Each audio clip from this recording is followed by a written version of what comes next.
राधे राधे दोस्तों, कैसे हैं आप सब। उम्मीद है अच्छे होंगे। मैं भी बहुत बढ़िया हूँ दोस्तों। स्वागत है आपका आपके अपने यूट्यूब चैनल में। तो आज की वीडियो में हम आपको फिर से वो क्वेश्चन कराने वाले हैं। आप दोस्तों सिर्फ यही वीडियो देख रहे हो तो प्लेलिस्ट जाके ज़रूर चेक किया करो, क्योंकि प्लेलिस्ट में बहुत सारी वीडियो हैं। तो सबसे पहले शुरू करते हैं। एक कक्षा के संदर्भ में भाषाई संकेतों की एक समिति संख्या के असंख्य अर्थवान संदेश प्रकट होते हैं। इसे कहा जाता है अर्थविज्ञानवाद, संज्ञान, कॉम्बिनेशन, उत्पादकता और सूचना प्रक्रियाकरण। तो सी आपका सही है। उत्पादकता कहा जाता है। देखिए, उत्पादक कक्षाओं की विशेषताएं: प्रोडक्टिव क्लासरूम, नियम आधारित क्रियाकलाप होना चाहिए, छात्रों की उत्पादकता का उच्च स्तर, सकारात्मक परिवेश, शिक्षकों के प्रयास का उच्च स्तर और अधिगम गतिविधियों में तारतम्यता होनी चाहिए। ठीक है। तो सबसे पहले चलिए अगले प्रश्न की ओर चलते हैं। विकर्णीय संप्रेषण के लाभ हैं: ए प्रतिरोध, बी विषयांतर होना, सी अराजकता, एनोमी, डी उत्साहवर्धन करना, ई समन्वय करना। तो आपका ए केवल ए बी सी, बी केवल बी सी डी, सी केवल सी डी ई और डी केवल बी डी और ई। तो आपका विषयांतर होना चाहिए और उत्साहवर्धन करना सही है और समन्वय सही है। चलिए अगले प्रश्न की ओर चलते हैं। अगला जो प्रश्न है आपका वो कुछ इस प्रकार है। नीचे दो कथन दिए गए हैं, कथन एक, कथन दो। संप्रेषण शक्ति के आयाम को प्रदर्शित करता है और कथन दो है शक्ति और अनैतिक संप्रेषण मजबूती से आपस में जुड़े हुए हैं। तो आपको बताना है कथनों को देख के कि कौन सा विकल्प सही है। कथन एक और दो दोनों सत्य हैं, कथन एक और दो दोनों सत्य हैं, कथन एक सत्य लेकिन कथन दो असत्य है, कथन एक असत्य लेकिन कथन दो सत्य है। तो सी जो है वो आपका ऑप्शन सही है। सी आपका हो जाएगा कथन एक सत्य लेकिन कथन दो असत्य। अगले प्रश्नों की ओर चलते हैं। अगला प्रश्न है, विशेषज्ञों द्वारा सूचीबद्ध संप्रेषण में सांस्कृतिक गतिरोधकों के सही क्रम को पहचानिए। संघर्ष सुलझाने की पद्धतियाँ, संघर्षों के प्रति सहिष्णुता में भिन्नता, अर्थ विज्ञान, स्वर भिन्नता और ई है आपका शब्द अभिधान। आपको ऑप्शन सेलेक्ट करना है। देखिए, जब भी आपके ऐसे प्रश्न आएंगे तो लगभग आपके कोड ही आएंगे, डायरेक्ट वन लाइनर क्वेश्चन नहीं आता। तो इसीलिए ये नेट जेआरएफ है। नेगेटिव ना होते हुए भी आपको क्वेश्चन सही ऑप्शन चुनना बहुत ही हार्ड होता है। तो आप इसको अभी से अध्ययन करना शुरू कर दीजिए। तो ए आपका सही है, CEDBA ये आपका पैटर्न सही होगा। अब देखिए, अब मैंने आपको बताया था कि सुमेलन बहुत ज़्यादा आता है, मैचिंग आपकी बहुत आती है। तो संप्रेषण प्रतिमान और उनकी व्याख्या है: संकेतन, विसंकेतन, नेतार्थवादी, परिप्रेक्ष्य लेना और डायलॉजिज्म। तो आपको जो है वो सही उत्तर बताना है। तो आपके कोड दिए हुए हैं नीचे, तो आपके कोड दिए हुए हैं। तो बी वाला जो है वो आपका सही है। बी है ए का थर्ड, बी का फोर्थ, सी का फर्स्ट, डी का सेकंड। नेक्स्ट क्वेश्चन है जो हमारा वो इस प्रकार है, इस श्रृंखला में अगली कौन सी संख्या आती है? 19,648, 1,728 और 112। तो आपकी अगली आएगी 2। देखिए यहाँ पे पूरा दिया हुआ है 1 इंटू 9, 6 इंटू 4 और इंटू 8। सबका जो आगे वाली संख्या सबका गुणा किया तो 1,728, फिर इसका गुणा कर दिया 112 और 1 बन गया 1 और 1 इंटू 2 2। चलिए, ए, बी और सी एक निश्चित राशि आपस में साझा करते हैं। ए को 35%, बी को 1500 और सी को 1/20 प्राप्त होता है। धन की मूल राशि कितनी है? ₹1500, ₹2000, ₹2250 और ₹2500।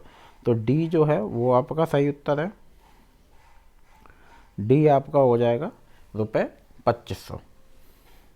देखिए यहाँ पे कैसा है, माना राशि मान ली x है, तो ए को प्राप्त राशि x इंटू 35%, तो आपने वो परसेंटेज निकाल ली। बी को प्राप्त राशि 1500 तो और सी को x/20। तो जब इक्वेशन सॉल्व कर दी तो आपका उत्तर आ गया। चलिए अगला प्रश्न है, सेंथिल ने कहा, यह महिला मेरी माँ के पोते की पत्नी है। सेंथिल अपनी माँ का इकलौता बेटा है और उसका कोई बहन नहीं है। सेंथिल महिला का कौन है? तो सेंथिल महिला का ससुर हुआ। नीचे दो कथन दिए गए। कथन एक, अगर दो संख्याएं एक तीसरी संख्या के द्वारा विभाजित किए जाने पर समान शेष देती है, उनका अंतर उस संख्या के पूर्णत विभाज्य है। कथन दो, दी गई दो या उससे अधिक संख्याओं का लघुत्तम समापवर्तक वह सबसे बड़ी संख्या होती है जो उनमें से प्रत्येक के द्वारा पूर्णत विभाज्य है।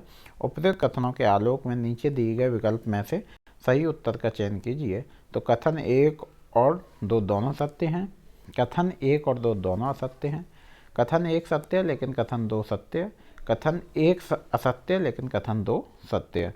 तो सी जो है आपका वो सही उत्तर है, सी है, कथन 1 सत्य है लेकिन कथन 2 असत्य है। निम्नलिखित कथनों पर विचार कीजिए। एक बंदूक की गोली 2 सेकंड में 55 मीटर की दूरी तय करती है, इसकी चाल 99 किलोमीटर प्रति घंटा है। बी है, एक काम को 10 दिन में पूरा करता है, 5 दिन में वह काम का 1/5 भाग पूरा कर सकता है। सी है, एक लड़की अपनी सामान्य चाल के 3/4 पर चलती है हुई 1/2 घंटे से विलंबित है, उसका सामान्य समय 7/2 घंटा है। नीचे दिए गए विकल्पों में से सही उत्तर का चयन कीजिए। केवल और ए और सी, केवल ए और बी, केवल बी और सी, केवल सी। तो ए आपका सही है, केवल ए और सी। देखिए यहाँ पूरा आपका सॉल्व भी है। देखिए सूची 1 को सूची 2 से सम्मिलित कीजिए। सूची 1 है, तर्क वाक्य का विरोध वर्ग और निष्कर्ष। अगर ए असत्य है, अगर ई असत्य है, अगर आई असत्य है, अगर ओ असत्य है, आपको इधर बताना है ई असत्य है, आई सत्य है, ए सत्य है, ई सत्य है। तर्क वाक्य है, ये आपको पढ़ के सॉल्व करना है। तो इसमें आप जब ध्यान से पढ़ेंगे तो आपका ए ऑप्शन जो है वो सही है। देखिए अगर ए असत्य तो ई और आई अनिर्धारित हैं, अगर ई असत्य तो ए और ओ निर्धारित हैं, अगर आई असत्य है तो ए सत्य है, ई सत्य है, अगर ओ असत्य है तो ई असत्य है, आई सत्य है।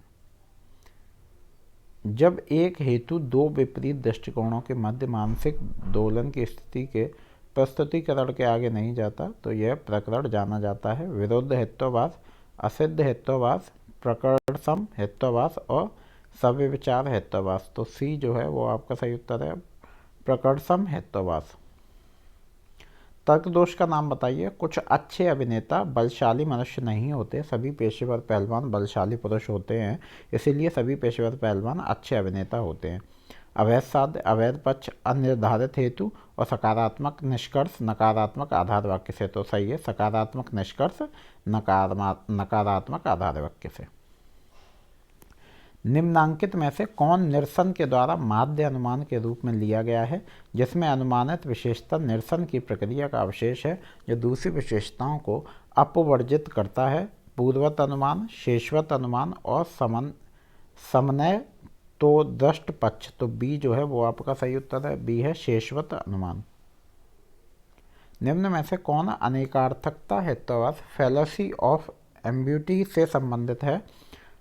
पर्याय कथन, इक्विवोकेशन, कबबगोड़ा, स्ट्रॉमैन, सीख सामान्यीकरण और रेड हेरिंग। तो ए जो है वो आपका सही उत्तर है, पर्याय कथन। इक्विवोकेशन जो है वो आपका सही उत्तर है। पर्याय कथन अनेकार्थता हेत्वाभास से संबंधित है। अनेकार्थता हेत्वाभास फैलेसी ऑफ एम्बिग्यूटी के अंतर्गत तर्क के भीतर अनेक परिभाषाओं वाले अस्पष्ट वाक्यांश का प्रयोग किया जाता है। आज के लिए दोस्तों इतना ही, मिलते हैं अगले वीडियो में। राधे राधे, धन्यवाद।